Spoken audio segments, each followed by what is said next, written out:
Man, what's good, YouTube? It's your boy Mickal, that's AK Missing That Lip.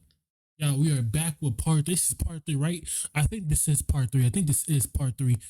This is yeah, it's part three. Let's go to get into it though. Let's get it, man. Let's go. Was planning a rap career under the name Lil 1017, undoubtedly influenced by Gucci Mane and his 1017 Brick Squad crew. Yo. What's good, man? This your boy Lil Kid up from Lil 1017, man. Hanging out with some friends today, man, since it's 4th of July. But ain't really went on, man. Just low key chilling. So, hit me up. Where you from? From Chicago, we So what y'all do for, that's all we doing? we rap and I'm a rapper from Chicago. Other well-known members include guys like Rose, Boom, and Montana, who have all released numerous songs. There's Aero, Preboy, T-Streets, Polo, Big A, Lil Mick, Rocco, aka Rockhead, Melly's brother, Woo, and Fathead, aka Fats, who can be seen in some of the earliest music videos of 051, before sadly he would become one of the first casualties of this gang war at just age 14. Besides their long-lasting feud with THF46, 051 Young Money has also beefed some of the other low-end sets like So Icy, which would in 2010 turn into Welch World after the murder of their beloved member Anthony Welch. And this is famously the set that Tay Savage reps. But 051 have also since the early 2010s been beefing with numerous sets from the Washington Park and Woodlawn neighborhoods, particularly Black Disciples, such as Wick City, aka O Block, and Blackgate, which is a set located less than a mile from 600's hood around the Garfield Boulevard, aka 55th Street and Indiana Avenue. This set, which has in drill culture, received relatively little attention beyond just a few rappers like SD from Chief Keef's early Glory Boys movement, got its name from the black gates that surround many of the buildings in Chicago. These beefs with the BDs from further away seemingly stem from 051 having already clicked up with some rival sets in the area, starting with sets like the Met Boys from the west side of the Washington Park, who also hang along the 51st Street and whose hood is located near Blackgate's hood. The two sets would go under the moniker YMMB, or Young Money Met Boys, and eventually, members of 051 would also seemingly become very close with sets like Jaro City, Geo Drive, and MOB, getting them entangled in the gang wars in this area. Now, many think that the direct beef between 051 and 600 began in 2011, after D-Thang shot at 051 members, but the reasons for this are actually unknown.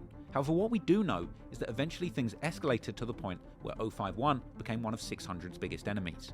But 051 and MOB are far from the only famous gangs that 600 have had beef with. As already mentioned, besides these two sets, MOB and 051 Young Money, 600 has been beefing with several other gang sets from around the Washington Park and Woodlawn areas, including already mentioned sets like Jaro City, SDLEBT, Taekwon World, and Geo Drive. Many of these beefs likely started due to interpersonal or intergenerational feuds between the various members, while also being caused by the BD versus GD gang war that had been brewing in the area for decades.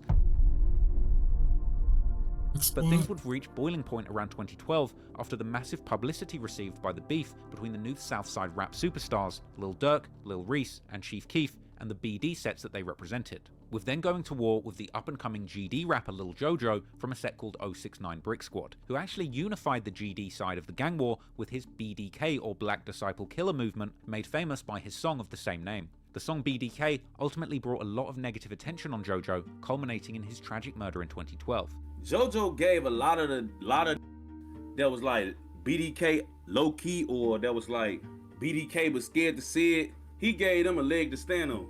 Like, he made BDs that GDs or that I didn't even know was with that type of movement come out and be like, yeah, BDK.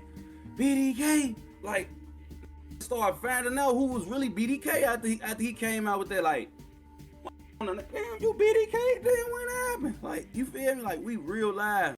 You know, it's crazy, y'all. That's like the craziest thing, because I feel like when JoJo did that, the BDK song, that's what kind of lost his life, because now people were not saying BDK. You know what I'm saying? Now people are saying BDK, and now it's like an anthem where everybody knows. Now everybody's saying BDK this, BDK that. I think that's what kind of happened.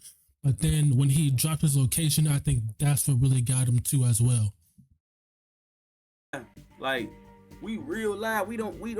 They had a whole, yes, Max, no cap. They had a whole BDK Friday movement. They started creating their own lingo. Like, he gave them like hope, bro. Like, this is why one thing I say, I think if JoJo was alive, he would have been Sosa for the Ops. He might be Sosa for the Ops still right now. You know what I'm saying? As far as like what he meant and the effect that he had on what's going on. You know what I'm saying? Like he might be Chief Keef of the Ops.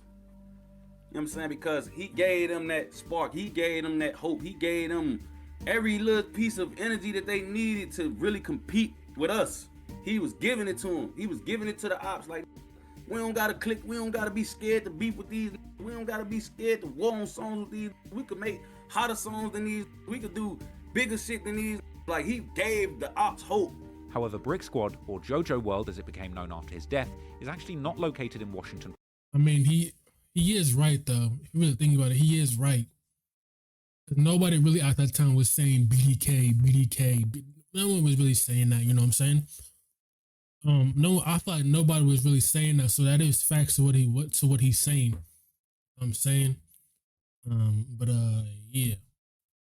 Park or Woodlawn, but over 2 miles southwest from 600's hood in the infamous Inglewood neighborhood, more specifically around 69th Street and Eggleston Avenue, where one of the reportedly worst high schools in America, the notorious Robeson High School, used to be, before it was finally closed in 2018. Now, as I've discussed in depth in my Gangs of Chicago series, the beef between 600 and Brick Squad stems from Brick Squad having a long-lasting feud with the nearby BD set Lamron, that Lil Durk and Lil Reese belong to. Again, like many of the modern Chicago sets that have members that rep several different historical gangs, despite popularizing the BDK movement, Brick Squad has had some BD members too, as well as members claiming several other BD historical members? gangs. I didn't know that. In fact, Brick Squad identifies as a so-called insane set, particularly insane GDs, which generally means they aren't opposed to going to war with other GDs too. With all of this just going to show you how confusing the modern gang alliances in Chicago can really be. Jaro City is another set that's beefing with 600, who have a complex makeup but have still been largely unified behind the BDK movement. Now, the name Jaro honors their member who was killed in 2005, real name Jarvis Smith, before uniting under the name Jaro City, this hood having several smaller sets such as ABM, COB, BSG, Darkside, and Outlaws. These sets were made up of both GDs and BDs, with some of the sets repping one or the other, whilst others having members from both.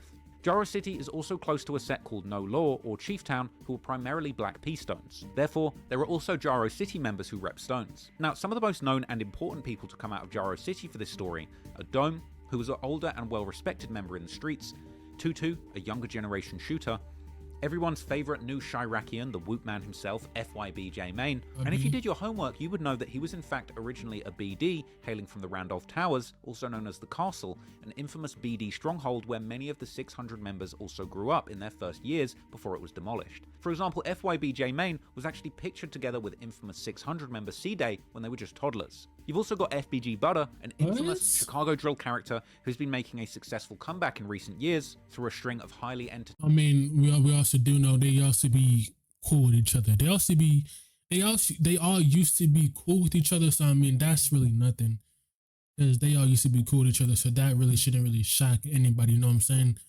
That's just off the fact that when they were kids and all that, they used to be homies. They used to hang out with each other. You know what I'm saying? This and that, go hoop with each other. And then, you know what I'm saying, once the street stuff starts coming, you know what I'm saying, it just changes, man. Entertaining interviews despite long-standing legal problems that even seemingly forced him to be a witness in the FBG Duck murder trial. Another famous Jaro member is Motor, who is originally from a BD set called the Brain Dead Noodle Knockers, where Brain Dead in essence refers to the same idea of someone being insane, essentially willing to beef with their own set of BDs. BD Motor, it hit different when it's BD Motor I was with, bro. It hit different. So now we in the club, bro, on phone up doing us on phone up. Motor in there, throwing up the trays. Do your homework on throwing up the trays with one hand and cracking them with the other, like this. It hit different. What does that mean?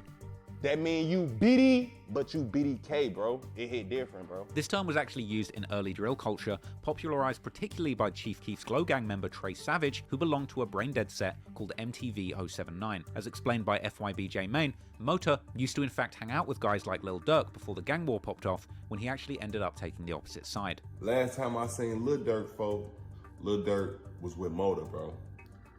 Long live Jaro City Motor, bro. It hit different when Durk was with Jaro City Motor. You've also got Booby, who was a well-known girl in the Washington Park and Woodlawn area. Although Booby was affiliated with Jaro City, it didn't stop guys from rival sets getting romantic with her, particularly Lil Boo from 600. Booby was well liked all around the Woodlawn and Washington Park neighborhoods, but she also had many enemies, as she was considered to be somebody who would apparently set up ops for Jaro City. You know, Booby was a real loud, like Foden was calling her a setup queen. She was like a top op, like top female op, trying to kill her. Niggas was out here looking for Booby, folks. And we steady telling Blue Boo slow ass, like, folks, you want to be with her when motherfuckers looking for her, find her, folks? Then, well, when motherfuckers looking for her when they find her, what you gonna do? You gonna smoke a motherfucker Booby? Bro, this man was dead ass, like, he loved her. He went backdooring Booby. He wouldn't even try to get Booby to backdoor none of the ops. That's how much he loved her. He just wanted her to love, they just wanted to love each other. And Booby was also not a stranger to fighting other girls in the neighborhood. She would seemingly get into fights. That is so crazy. So she was the setup person. Pretty much she was the setup person that sets up the ops and all that.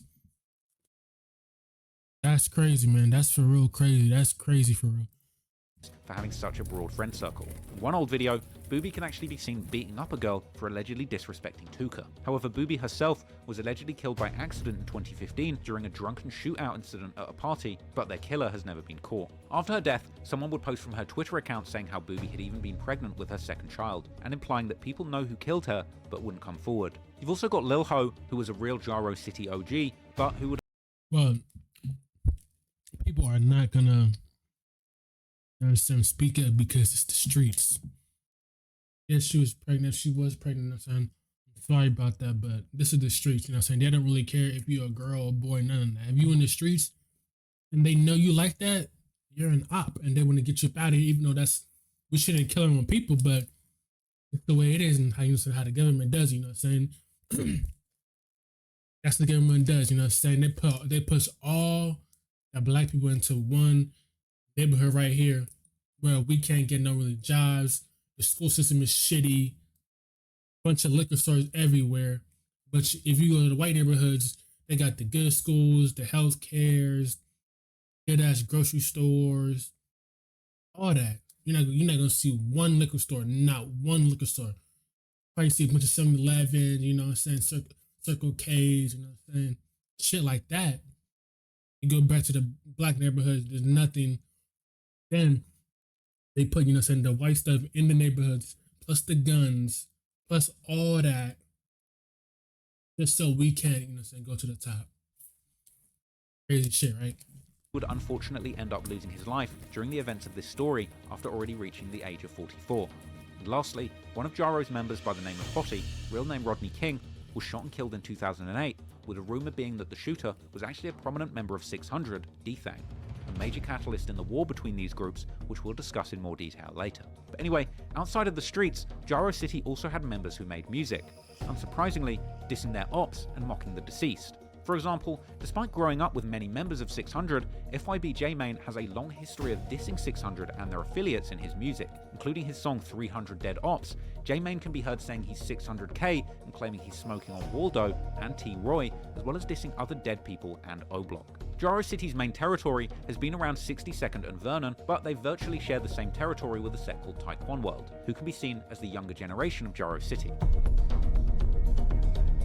This entire territory roughly covers the area between the 63rd and 60th Streets from King Drive to St. Lawrence. Called Taekwon World, this is a set of primarily gangster disciples and Black P Stones, with the set being named after a 13-year-old Taekwon Tyler, a teenager affiliated with members of Jaro City, who was killed in 2012 when a Jaro member who was targeting members of STL due to an earlier fight at a party accidentally shot Tyler and killed him. Despite this tragic event, Jaro City and Taekwon World remained very close and continued to affiliate with STL, with all three staying united in the war against the BD sets like 600, O-Block, and Lamron. Some of the best known members of this crew include TB, real name Terry Barry, who is believed to have killed King Von's best friend T-Roy from O-Block in 2017, and besides being infamous for his activities in the streets, TB also released several songs as a rapper, with one song being made with another member called Poppy, a track titled Taekwon Way, which now sits at almost 3 million views on YouTube. And the song begins with TB sternly making it known that he's a 600 killer, a Front Street killer, and a Savage Squad killer, with that being another Front Street affiliated set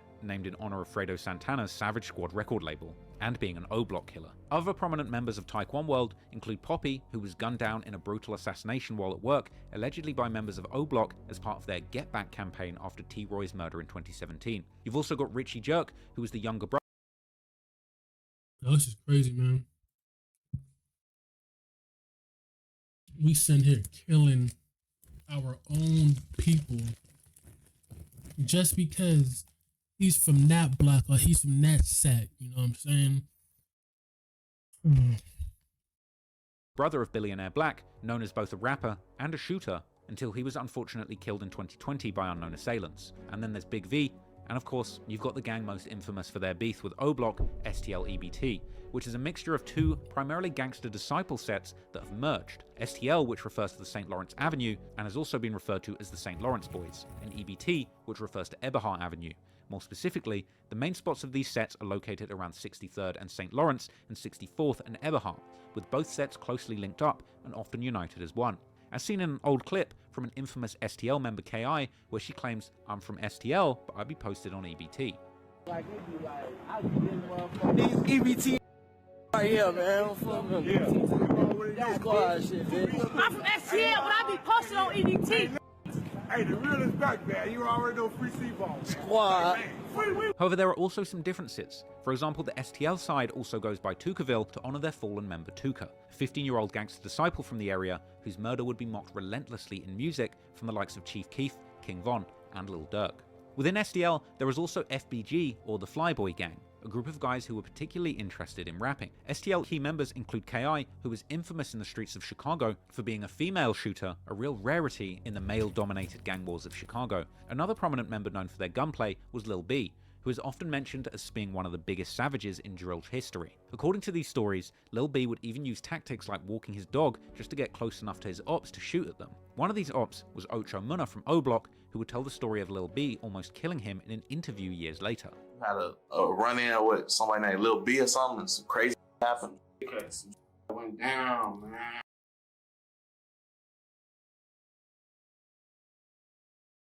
It was like a shootout, like what? What was it? Yeah. We was on 63rd. It was me, one of my homies, and one of my old homies who was snitching on one of my homies. And we on 63rd. You know, we used to try to steal iPhone. We used to be that we trying to get our high. We out put it at 24. We out there like 7 in the morning. A motherfucker come with a fat. I mean, he had a dog. A motherfucker had a dog. Like, what this with the dog? We instantly. I got a Glory Boy sweater on. This popping. We get on his. Where you from? Woo. He woo. Y'all know my uncle woo from the his name such and such. I'm like, man, you know, he acting like he on the phone. He woo. Y'all see my uncle? We like, no, you feel me? But we all like standing like it's my homie right here, then I'm in the middle, then this other buddy. And he on the phone. Long story short, this pulled his pipe out and shot my homie in his jaw. Like, boom. But I guess he tried to shoot my homie in his head. Damn. So he shot my homie like, boom. My homie took off, like, phew, like he didn't get shot. If I'm laying down on my son's soul, up there in my face on my son, and the gun jammed, Boss Trell, aka BT, was also a known shooter from this area, who would unfortunately end up losing his life early in the war in 2012 under. That is crazy, bro. Walking his dog. Bro is walking his dog to catch ops. Mysterious circumstances far away from his hood. As mentioned, STL EBT also has many members that are rappers known for repping their Flyboy Gang movement, better known as simply FBG. The most known out of these is of course the late great rapper FBG Duck, and other members include his brother FBG Brick, as well as Billionaire Black, who is associated with both STL and Jaro City. There's Wooski, FBG Dutchie, FBG Young, FBG Cash, and, as already mentioned, FBG Butter from Jaro City. FBG have made numerous songs aimed at O-Block or Wick City, as well as 600 or Brick City, dating all the way back to 2011 at the very beginning of the drill movement. And their beef in music would seemingly begin with E-Day from 600 dropping his song and first music video, What Up, in April 2011, where he appears to take shots at somebody from the other side, as well as shouting out his home sets, Brick City, Wig City, and 600. Then, later that same month, FBG Duck would drop his first song and music video called While Out. Now, numerous fallen members of the gang can be seen in the video, such as Modale, Dale, Tutu, KI, Boss Trail, and Taekwon. Once again, the track includes lyrics casting doubt on E-Day's reputation in the streets. Then in May, E-Day would drop a music video and a song called F the Other Side, which begins with E-Day listening to two different songs, Stupid Loud by 50 Shots from Jaro, together with Billionaire Black, and While Out by Duck. The song Stupid Loud has since seemingly disappeared from the internet, but from E-Day's video, we can hear Billionaire Black in the back rapping lyrics, "You sneak dissing, I ain't gonna say your name, I ain't trying to give you airtime, you want the fame, 05 what?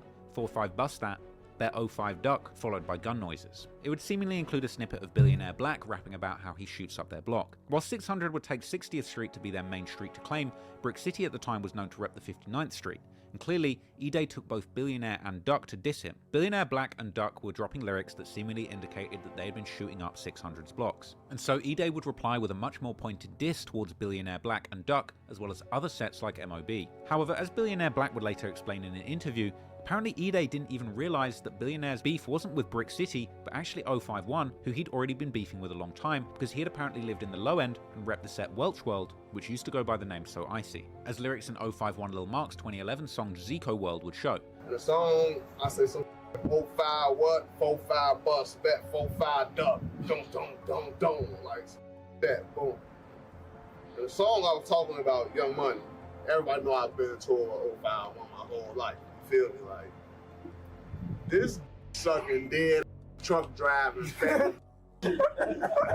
gonna sit here and get the trolling, go home, make a video doing this song off a Lil Wayne beat, bro, and in the video he played my video saying 05 what, 45 duck. I said, this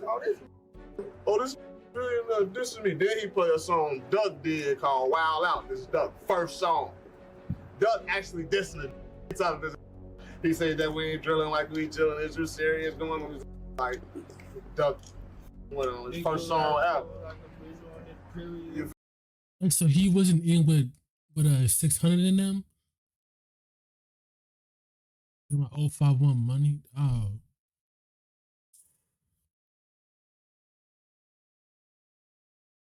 That's crazy. You feel me? Like, damn. Duck dissing you for real. You mad 'cause I did a song from over here, and you want some clout 'cause I'm buzzing about 20 now when we just turned. You feel me? He gonna shoot a video, play my video in the front, play Duck video, and make this little diss song. Then you black, biscuit back, I dump it fat. I ain't following all that. He was talking this. You know his lyrics. Nevertheless, the beefing on tracks was now fully on, and only a few days later, Billionaire Black and Duck would release the music video for their song E-Day Is You Serious, going at E-Day directly, as well as more disses towards Brick City and 600 members like Manny and Buka. Then in June, Duck would drop a song and music video for his track Freestyle, which begins with a clip where STL and MOB members are together dissing Brick City. Shout out you, man. Brick City, man. That's how I'm start. That was followed in July by Dutchy and Young, or DJ and Mello as they would go by at the time, who would put out a video for the song called Hitter Music, where they would diss both Wick City and Brick City. This would be followed by another FBG group track called F the Ops, where Duck and Dutchy would both diss Brick City as well as Wick City and TYMB. FBG Duck, who is one of the most popular artists in Chicago drill history, with several of his songs in the tens of millions of streams, has since continued dissing 600 throughout his career, including in his popular songs Exposing Me Remix and Dead Bitches. Wooski, who is known primarily as a shooter, would also release one of the most disrespectful songs in Chicago drill history with his Computers remix in 2018, where he disses numerous 600 members, including Lil Steve, E-Day, D-Thang, Lil Boo, LA Capone, and Baldy. Now, all of this paints a picture of a complicated web of gangs and alliances. Chicago is a complicated city, and for 600, navigating these alliances would be equally complicated and more dangerous, because moving around the city, you never know who might be working with your ops to get you killed. And as we'll learn in this story, many people have ended up caught off guard, losing their lives as a result of devious moves by their many enemies. So now you know the hoods, the gangs, and the key players in the story, it's time to dive deep in the series of events that unfolded, making this one of the bloodiest gang wars Chicago has ever seen. Okay, so I know Sis on the beast what MOB and I forgot what he said, bro. That's a lot of gangs that people are cool with. Some people are BDs, some people are not BDs. Like, you know what I'm saying?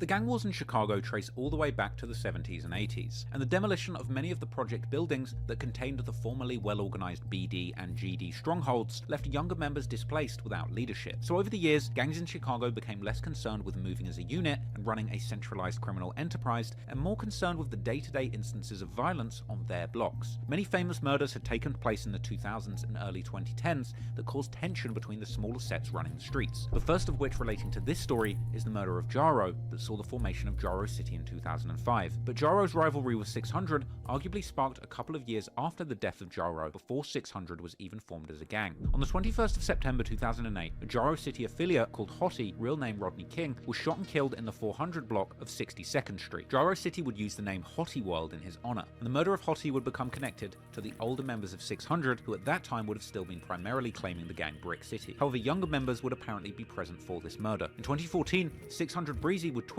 how he had witnessed the murder of Hottie firsthand, placing him at the scene of the crime. However, it was the founder of 600, D-Thang, who would be labelled as the suspected shooter in the murder of Hottie. Whilst many have considered D-Thang to be responsible for this murder, including members of Jaro, there's also been alternative theories. Much later, during a Facebook Messenger discussion with an unknown fan, one of D-Thang's big brothers, 600 Trigger, would claim that D-Thang actually had nothing to do with this murder, as he was too young at the time and had not yet gotten involved in the streets. There were also members of Jaro who denied D-Thang or any other op having been involved in the murder of Hottie, but such denials are common in the gang world, as admitting that your friend might have been killed by your enemies is considered by some to be an admission of defeat. Because what we know now, based on a police report from 2011, is that at that point in the time, Jaro City and Brick City, later known as 600, had been at war for approximately 3 years, with the implication being that the war was officially started with Hottie's murder in 2008. And over the course of those 3 years, there would be numerous acts of violence between these two warring factions. But it would be on the 17th of July 2011 that a deadly incidence of violence would go down, taking this war to the next level, and sparking a chain reaction that would see 600 becoming one of the most infamous gangs in the city of Chicago. In early Sunday morning on the 17th of July 2011, Baldy, real name Marcus London, and a few other guys from 600 were walking down South Prairie Avenue in 600's neighborhood when someone approached and opened fire. Baldy ended up getting shot in the head, whilst another unidentified man got shot in the ankle. That night, Baldy was driven to the University of Chicago Hospital, later transferred to Mount Sinai Hospital, where he would remain in critical condition until Tuesday the 19th. Baldy was placed on life support, but essentially left brain dead, and the machine was just keeping his heart beating during this time. Baldy's friends and family ultimately chose to pull the plug and end his life support, when he would unfortunately succumb to his injuries and pass away. Huncho Hudo, whose birth year matches that of one of the witnesses in the Chicago PD's incident report for the murder, would later talk about the incident in the song Sun Don't Shine, saying how Baldy got killed right in front of him. 600 Breezy would also recall the incident in a DJ Vlad interview, where he described how he was walking right in front of Baldy when the shots started firing, and saying how he was so close to being shot himself in the head that one of his dreads flew off, and had Baldy not been there behind him, it could have just as easily been 600 Breezy who was killed. I done been to points where I done had my dreads shot off, bro. Like, my homies killed right next to me, behind me, all that. You know what I'm saying? Like, my homie Baldy got killed, he was standing behind me. So if he wouldn't have been behind me, that bullet hit him in the head, would have hit me. Because his height would have probably came through. Tay 600 recently had an interview with the articulate thinker. That's that's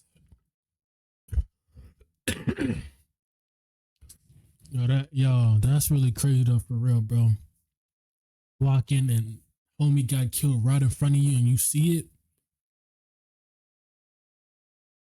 I just don't know how they live like that. Like, how do they live like? I know it's hard because they don't want us to struggle, you know what I'm saying? Because the government, that's what they do.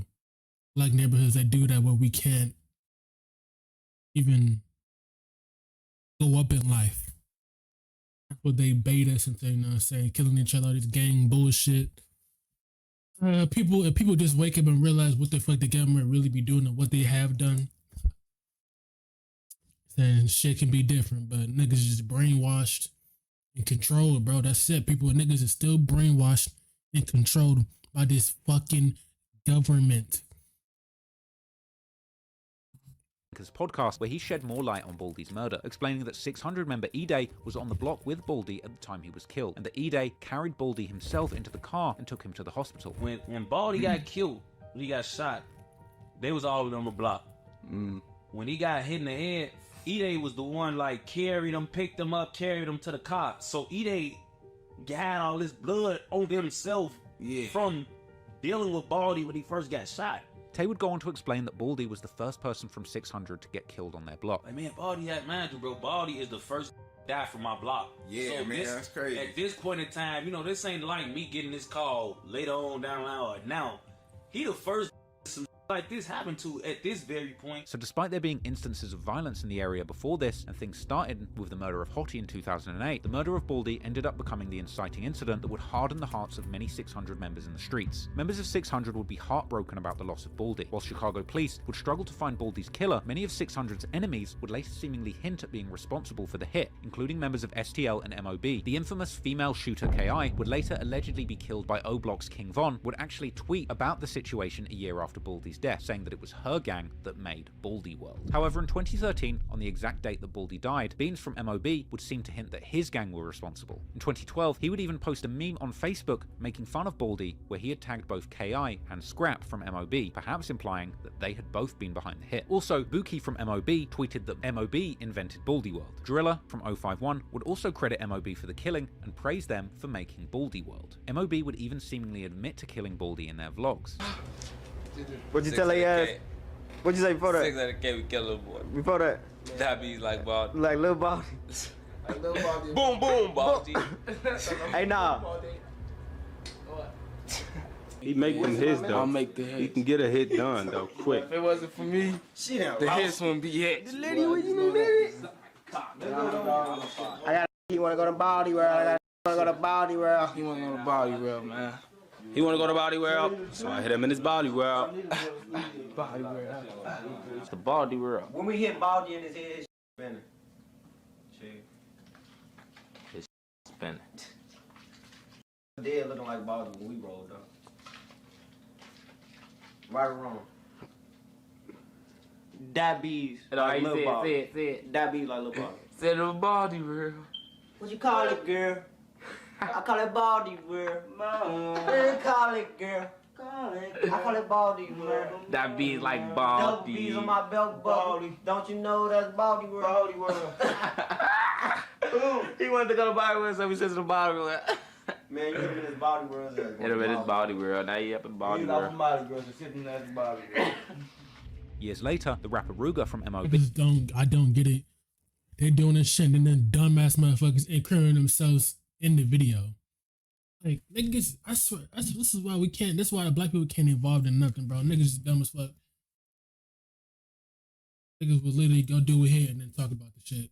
B would make fun of Baldy's death on the Exposing Me remix with FBG Duck. Over time, internet sleuths would create their own theories about specific killers, combing through any hint left by 600's enemies, with theories circulating that perhaps Lil B from EBT may have killed Baldy, while others theorized that it could have been Domo from MOB or Main from STL and Bebe, and it would even circulate that Baldy was allegedly killed with the very same gun as OD Perry was killed with, ultimately leading to the creation of O-Block. After a man was apparently arrested with this dirty gun in 2012, but it still was unclear whether or not he was involved in the crime or just bought the gun. The exact identity of the shooter of Baldy remains a much debated mystery to this day in Chicago gang folklore. But regardless of exactly who was responsible, for many members of 600, Baldy was their first close friend to be killed, and his death was a huge loss to the neighborhood. Therefore, to commemorate their fallen friend, 600 named their neighborhood and the gang Baldy World, and 600 would also make sure to keep Baldy's name alive, paying tribute to him in numerous songs, with 600 member LA Capone even getting a huge Baldy World tattoo on his stomach. In the years following Baldy's death, around his birthday and death day in July, 600 would celebrate his life on what they would call Baldy Day. Years after Baldy's death, FBG Duck would claim in his 2020 song Dead Bitches that when Baldy got killed, 600 were not standing on business, supposedly suggesting that 600 didn't even attempt to avenge his death. However, even though Baldy's murder remains officially unsolved to this day, 600 Breezy, who had witnessed the murder firsthand, has claimed numerous times as early as 2014 that Baldy's killer is in fact dead. Ultimately, we might never know definitively who killed Baldy, but what is clear, however, is that Baldy was unfortunately only the first of many high-profile 600 members who would lose their lives throughout this period. As in September 2011, the streets of 600 would heat up as 3 young men would lose their lives to the streets in quick succession, starting off with the very person who was rumored to have killed Hottie in 2008.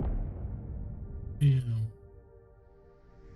The violence in Chicago had been escalating since the beginning of summer 2011, leading to numerous deaths besides Baldy from 600. For example, the death of O.D. Perry in August, which would lead to Wick City renaming itself O-Block in his honor. In August, an anti-violence march was organized in the Englewood neighborhood to protest against the rising youth gun violence. But tragically, as that march was going on, yet another youth, 14-year-old boy, was shot and killed nearby. Perhaps because of all of these tragedies of young people losing their lives, in September, the older guys from the neighborhoods of 600, Jarrow City, O-Block, and STLEBT were rumored to have been negotiating a peace treaty between these gangs. How many of y'all ever heard that there was a peace treaty between O-Block, 600, STLEBT, Jarrow City? Basically us versus them. Man, yup, long time ago. And in no way nor fashion would I believe that they was gonna let us roam free and do all this and do all that, but man, we actually had a peace treaty with them, man. Some of us actually believed it, like my boy. According to Tay 600, the younger guys didn't have any say in the matter, and after the peace treaty was called, they would walk down King Drive, which borders the neighborhoods of 600 and Jarrow City, to see if the peace treaty was real after they heard that their ops were having a party nearby. We really was trying to see. So there really was trying to be a peace treaty. Just imagine that 600 STLBT them. There was really a peace treaty between them, bro. What happened? Bro, imagine if that was really real. No, nobody else died, and they were all cool to each other to this day, right now. Like, we was just trying to see, like, if this peace treaty was real. We was all total straps like that, but we just wanted to see because, like, the ops was having a party on 62nd and King Drive in the Quillway, and I remember us walking up the drive. It was a late night. We was deep.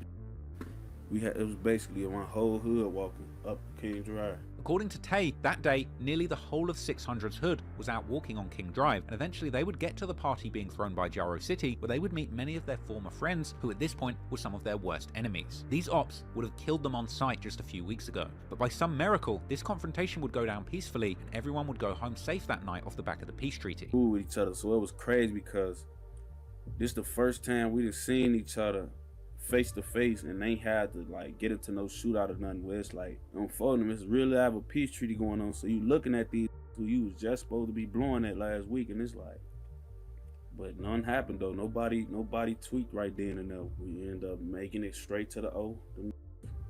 Made it back to their party. No cap. According to Tay, D-Thang was also there that night, and maybe it was that experience that actually made him let his guard down and stop carrying his gun in the streets. I think that peace treaty hood up because I think if it was busted, D-Thang wouldn't have been on the one with no pipe. That peace treaty make a more. I think they could ease up, and then some food back door lane go on. Because not long after this incident, on the 13th of September 2011, D-Thang was at that very same street on the corner of 61st and King Drive. After buying a Pepsi from the corner store, D-Thang, real name Devon Garner, was sitting in the backseat of a car with some friends when two gunmen would approach the car, one of them reportedly walking up to D-Thang and yelling, "This is for Hottie," before beginning to shoot. D-Thang would react quickly, exiting the car through the window in an attempt to escape, but one of the gunmen would unfortunately catch up to him, shooting him cold-bloodedly on the street. And once again, 600 Breezy would be right there to witness his friend getting killed, tweeting about the trauma caused by these events a few years later. Following D-Thang's death, Young Famous would make a tribute song to him. So what the fuck was the peace treaty for? And niggas just gonna kill each other? What was the point? That's right there. We need to change a peace treaty, where we come together and we unite because we are stronger together than fucking apart. They want us to kill each other. That's what the fuck they want. Which has since been deleted from YouTube. So it's different because D-Thang technically died in my arms, so it's different with me, bro. That's my real brother. Like, we used to go to parties and dance with take our shirt off and be rolling and freaking on part. Like, that's my real brother. Like, besides the savage that like Shorty was really like that, to sleep under a motherfucking porch and knock you down type. Like, he was one of them faces, savage, heinous. Like, but you would never look at him and think that, because he, feel me, that he a good hearted. But for the that we had going on, he live and died at 600. Like, crazy. I parked on the block, walked, like, we was good. We used to hang on 61st and King Drive, bro. Like, the stoves, we used to be right there type shit. So we just like the big, like my daddy and them, it went to that route. They made us call a peace treaty with Gyro City. Like, so we thinking it's all good, but D-Thang just treated the Dome and tell him like, oh yeah, woo, and treat him while we having a, so he all right, shorty type, like, and fool was, he wasn't no doing shit. So it's like, nah, it's two savages. They nah, we thinking it's all good. I walked to the one I just shake up with, bro, all that shit. They did some weird shit. One came, let off a shot, took off running, made motherfucker got her, and some then food is happening, and they man, bro was super tough, bro. He ran up on food with that gun, bro. I heard the yell out like, don't run up on me, I'ma do your ass. And he ain't even do that. He shot backwards, gang. Like, he focused, D-Thang was running up on him, finna beat him. Cause he used to, you got this gun, steady waving his gun at me for 2-3 minutes and you ain't blew this. I'm finna, and tried to run up on him, and the fool got to running and let off a couple shots that way. Hit D-Thang like in his like, I think his artery in his leg and his like lower stomach type. So it's like, wow, I'm on the ground with him. I'm like, what the like, you feel me? I can't even see where the blood coming from. So I patch him up, I get him, police come and snatch me off him, swing him over. Folks damn that down right there, arms that fell out. I'm like, yeah, this crazy. Like, and like with Baldy, members of 600 still throw a party. The thing is, the police don't give a fuck at all. They want us to kill each other. Why? It's more money, more money, more money, more money, more money, more money, and more money. You think these fucking cops give a fuck? They don't give a fuck. They want us to kill each other. That's why you're in the hood, you try to call the cops, niggas do not come probably till like an hour or 2 hours later. Because they know somebody probably dead or something. Niggas, they don't give a fuck, bro. It's the same shit when FBG Duck, he got killed in the north side, in the good neighborhood, and they didn't try to help that nigga at all. Why? Because they don't give a fuck. They don't give a fuck about us. They don't give a fuck about us, what we look like, this skin color. They don't give about our hair look like that. They don't give a fuck about it. They don't give a fuck about us. That's what they want is gone. They want us gone. That's why Black Americans in America, we gotta unite together because we're stronger together. Let's bring back the fucking Black Panther Party movement. Let's do that. Let's build some Malcolm X shit. Like, come on, bro.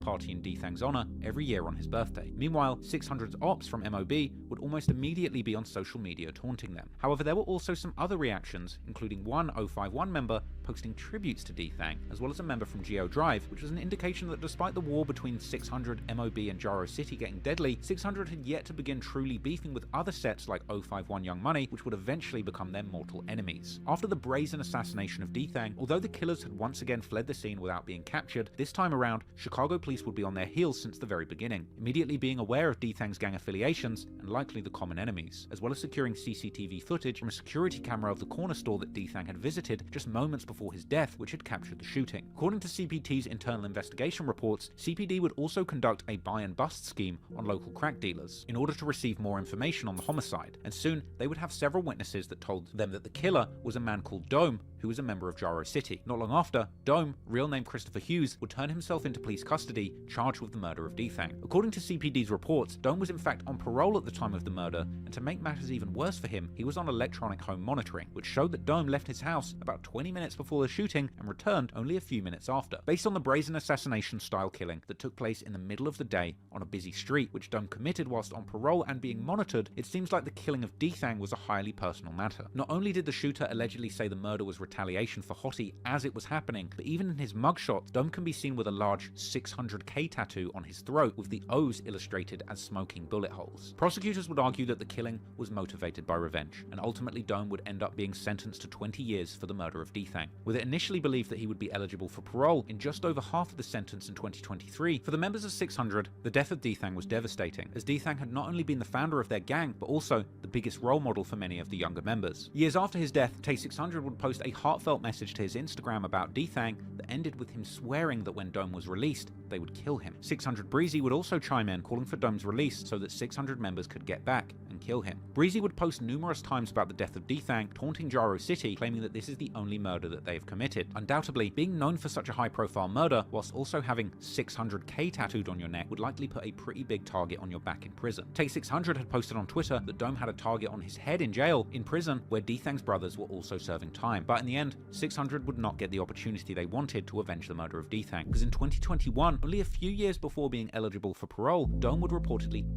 in prison. And looking at the mugshots of Dome from his time in prison, it was seemingly taking a heavy toll on him. But regardless of what happened to Dome, it was less than a week after the brutal murder of D-Thang that 600 would go. I promise you, when somebody does like that and they go to jail for a long time and they grow up and they start maturing, I feel like they regret and they realize what they done. Trying to tell you, once you mature, like they start saying, oh, none of this shit shouldn't happen, it's stupid. We killing our own people for no reason. And they used to be cool with each other too. Go on to lose yet another prominent member, whose passing would ultimately end up impacting members of 600 for years to come. Lil Steve was the younger brother of Mimo 600, an original 600 member who's had success as a rapper over the years and even been associated with Lil Durk's OTF label, as well as King Von. According to Tay600, 2011, Lil Steve had only lived in 600's neighborhood for about a year. However, in that short time, he would make a lasting impression on the other members. Apparently, despite his young age, Lil Steve had been getting into a lot of trouble in his old neighborhood, and to change his life trajectory, his mum decided to move the family for a chance at a fresh start. Unfortunately, Lil Steve would continue causing problems in the new neighborhood, and rather than his new friends being a positive influence on him, it would actually be Steve who would influence his new friends by teaching them how to steal phones and bringing guns to school at just age 13. Therefore, in 2011, when the war in the streets began heating up and the younger members of 600 started getting more active, it was no surprise then that Lil Steve would be at the forefront of the action. According to Tay, making the entire neighborhood scared of him by running around with guns and robbing people. Around the same time, a kid from the gang that 600 had beef with, Scrap from MOB, would move to 600's neighborhood too, directly opposite from where D Rose had lived. Scrap was the younger brother of the rapper Ruger and a cousin of the rapper FBG Duck, who had been involved in the streets since a young age. Perhaps Scrap's dad knew the danger his son was in after moving in the area. He would often approach members of 600, begging them not to kill his son. Scrap moved to the hood. Now we got smoke. So Scrap daddy walked to our hood. And he kept doing this. He kept doing it often. Like, he'd do it often. Scrap daddy would walk to our block. We 13, 14-year-old shorties. He'd walk to our hood and beg us to not kill Lil Brian. He used to beg us to stop being a tour with Shorty and them. He ain't want Lil Brian to die. However, the dad, who's also a well-known persona in the South Side called Big Les, would later deny any of that happening in an interview with 16 Shot and Visuals. Man, bro, I'm from the streets. First thing I'm gonna do is try to talk to you. Be like, you know, leave my son alone. You know what I'm saying? But if I come to you as a man and say, man, you know, don't hurt my son. But I didn't say that, man. He make it seem like I came straight to them and said, please don't kill my son, man. I ain't coming to that man to say that, man. He know that. He know that. And then for one, I didn't even know who Tay was.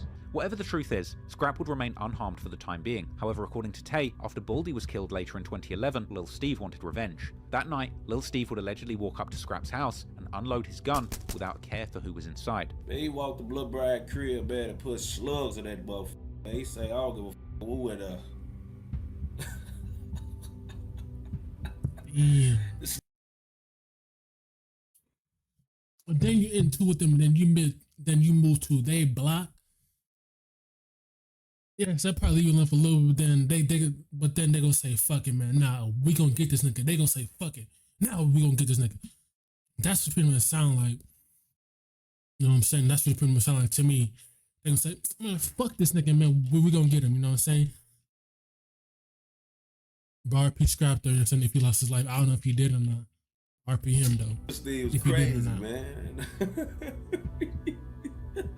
He ain't get no. Now, for the record, Big Les has denied this story, saying that Lil Steve was already dead when this alleged shooting happening. Do you remember your house being shot up or something around that time? When my house got shot at and got shot into, it was one shot. Oh. God rest his soul, Steve's soul.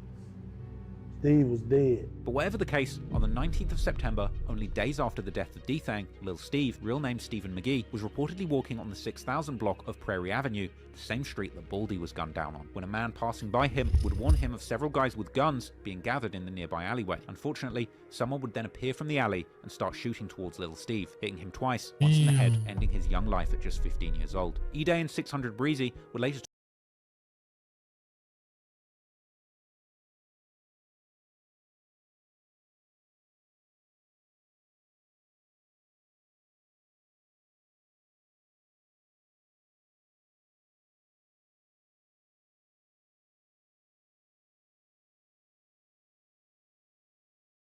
15 years old, dog. Bro, talk about E-Day on social media, mentioning that Lil Steve may well have been intoxicated while walking around, and that E-Day was one of the first people to see his lifeless body after the shooting. Tay600, on the other hand, would claim on his YouTube channel that Lil Steve had arrived at the scene with other members of 600, specifically because they had heard that the ops were there, and when the gunman appeared from the alley, Lil Steve would fearlessly yell at all the other members to shoot back while standing in the middle of the street. And once the smoke cleared on the shootout, Lil Steve was on the ground with bullets in his body. Folks hit the corner, coming out the alley. Man. Lil Steve was saying RP Scrap. I don't know Scraps. I don't know, bro. My bad. I'm in here. My bad. You know, it's an RP Lil Steve, man. RP Lil Steve, man. like the first who was like a little bit ahead of everybody. So when they seen Lil Steve, they instantly got the blowing. Now two of the guys that was with Lil Steve, they get for cover, but they got their pipes too. Now they tossing. Lil Steve never moved. Lil Steve was standing in the street, telling them, blow that on milk, you better blow that. While they blowing that, and while one of the guys tossing back at them, Lil Steve standing in the middle of the street, man, yelling, "You better blow that, you better." And when the dust settled, man, Lil Steve was in the street, had a neck shot. And then, only a day after reporting on the death of Lil Steve, the newspapers would then report that a 14-year-old boy had been arrested and charged with his killing. That boy would turn out to be Scrap, and only a month after the death of Lil Steve, Chief Keef would drop his mixtape Bang, where he would rap on the song What I Claim about avenging Steve's death by doing a hit on Scrap's gang MOB. As Scrap was a minor at the time, there's very little information about his trial online, but what we do know for certain is that Scrap, real name Brian Weekly, would end up walking free, despite friends of Scrap like FBG Brick and FBG Butter claiming that members of 600 had testified against him. Yeah. What? Fight down, baby, for all them they Rondo, all of them got on the stand on Lil Brian after he killed Lil Steve. After being acquitted, Scrap would constantly taunt Lil Steve on Twitter and hint at his involvement in his death, tweeting that they knew who made Steve drive, F Baldy, and Lil Steve, as well as saying that he's smoking on Lil Steve, and he would even acknowledge that Lil Steve had been trying to kill him, and that's why he had to act first, as well as implying in 2013 that he couldn't wait to kill Chief Keef next, who at that point was at the height of his career, but still living in Chicago. I mean, Lil Steve did shoot at Scrap's house, so I mean, it makes sense.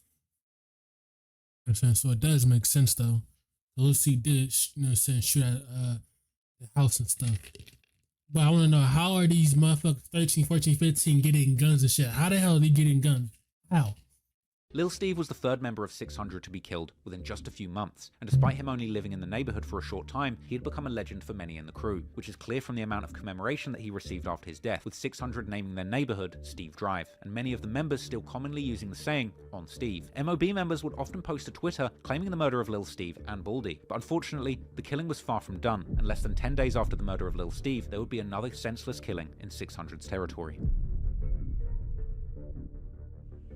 Jizzle was a member of Squirt Town, which was named in the honor of a man called Squirt, who had allegedly belonged to a gang that used to operate from the now demolished Randolph Towers before their destruction in 2004. Not much is known for certain, but allegedly, Big Squirt was killed in 2008, after which his friends honored his name by naming their neighborhood Squirt Town. The neighborhood around the 60th Street was also the home turf of Brick City and later 600, and the few remaining Squirt Town members had close relationships with 600, particularly Jizzle, who was a good friend of several members, as can be seen from his Twitter, where he would commonly mourn the losses of dead 600 members, Baldy, D-Thang, and Lil Steve. But sadly, Jizzle too would end up suffering the same fate as his fallen friends, only about a week after Lil Steve's passing. On the 27th of September 2011, around 4:12 PM, Jizzle was reportedly walking down 60th Street when he would run into a group of men who would open fire, hitting Jizzle multiple times. Real name Carl Spencer, Jizzle would be hit in the head, shoulder, and abdomen, later passing away in Stroger Hospital. 600 had now lost 4 people close to them in just a matter of a few months, which is an unbelievable tragedy, even in a city like Chicago, where losing friends to gun violence has become completely normalized. Despite this being another brazen killing taking place on a busy street in the middle of the day, the killing of Jizzle would remain unsolved for years. However, that wouldn't stop the enemies of 600 talking about it on Twitter and sharing some highly personal information about his last moments, with prominent enemy of 600 TB claiming that Jizzle had actually begged for his life. In 2018, friends of the alleged perpetrators would suddenly give statements to the police exposing them. According to these witnesses, Jizzle had been killed by two men from two different GD gang sets, Lil B from STL EBT and Tutu from Gyro City, who had spotted Jizzle, ran him down, and shot him execution style while standing over his body. 2 days after the murder of Jizzle, Tutu was seemingly in good spirits, tweeting about being up early, repping 062, Gyro City's turf.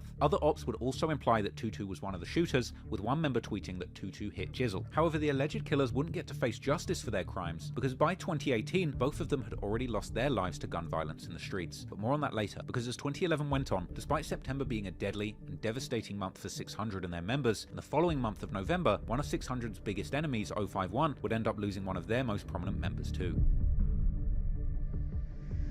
Shortly after midnight on the 10th of November, people are just losing bodies after bodies after. This is just crazy. This is really sad too. That this stuff still goes on today, dog. Just sad. 2011, a member of 051 Young Money called T Streets, real name Tariq Madhi, was driving on South LaSalle Street between Garfield Boulevard and 57th Street when somebody from another car would shoot at him. This caused him to drive off the road to a grass field where he would end up passing away from his injuries. There's many conflicting stories over exactly who was involved in this murder, with some believing this to be the first murder in the war between 600 and 051 Young Money. One theory suggests that D-Thang's brother M-Thing might have been who killed T Streets as retaliation for his brother, but there's no evidence supporting this, and D-Thang's killer Dome was actually from Gyro City. THF-46 members would also make some incredibly self-incriminating posts regarding T Streets, suggesting that they might have actually been responsible for this hit, with some posts suggesting that this may have been revenge for a murder that T Streets committed on a 46 member named Tony. However, 051 members, on the other hand, would claim that T Streets was in fact set up. One of their members would also point out how everybody was seemingly claiming to have killed him. King Von even referenced the murder of T Streets in his track I Am What I Am, seemingly implying that he was indeed set up, even referencing the peace treaty like the one that seemingly preceded the murder of D-Thang. Ray Rilla from O-Block also mentioned T Streets in his song 23 Dead Ops. Ultimately, the murder of T Streets was never solved, and intense debate continues online to this day, with multiple unproven theories on exactly who might have been responsible. However, interestingly, that very same day, another murder would take place, this time with it being a lot more obvious who was responsible. Less than 24 hours after the murder of T Streets, on the night of the 10th of November, a member of Gyro City called Tutu, real name Carlton Archer, was found dead in an alleyway on the 6200 block of South Eberhart Avenue with multiple gunshot wounds. His body was lying less than a mile from Jizzle's death site, with the implication being that 600 had actually avenged Jizzle, killing his killer within 2 weeks of the murder. After his death, Tutu would become a legend in his hood and in the drill culture, and his friends have often mourned his death on social media. FBG Duck would take to Facebook that very same night, implying that he intended to avenge Tutu's death regardless of being on house arrest. STL member KI was also very close to Tutu and was even rumored to have been in a romantic relationship with him at one point. Taekwon World member TB also shared his grievances online, with it being believed that he jumped off the porch and got deeply involved in the streets immediately after Tutu's murder. Meanwhile, the death of Tutu was celebrated amongst 600 members, who continued to diss him on social media and insinuated that someone close to them had killed him. But C-Day from 600 would diss Tutu particularly hard, leading some to believe that it was him who was responsible for the crime. His Twitter activity after the murder shows the extent that he would go to mock Gyro City, seemingly admitting to being involved in the shooting, tweeting over a year after the murder that he would dig him up and re-kill Tutu. The night before this tweet,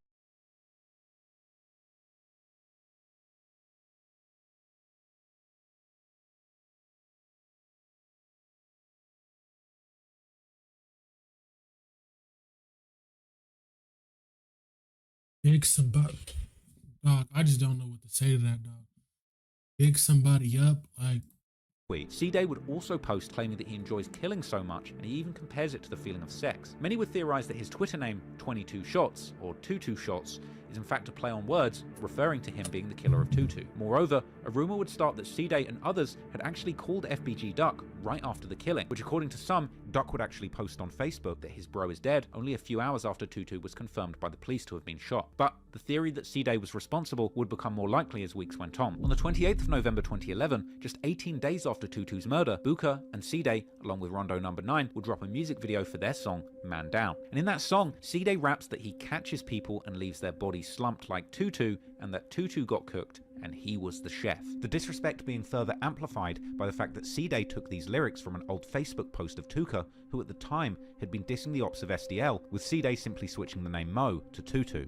This video was one of the earliest examples of a 600 music video where members were rapping openly about the beef playing out in the streets, and in the comments it would be full of people amused at just how reckless C-Day was being with his lyrics about this specific murder. But the disrespect went far beyond music, and it's alleged that 600 members would even shoot up Tutu's funeral, with some tweets suggesting that people were even hit in the incident. This shooting was even seemingly confirmed by the pastor who held the funeral service, who would be so affected by it, it would prompt him to hold a 94-day-long vigil in a tent on the roof of an abandoned motel, in order to bring awareness of the senseless violence affecting his neighborhood, a life-changing experience that he would then write into a book. And one video has circulated seemingly showing Jaro City members mobbing on the day of the funeral and dissing their many ops. What's up?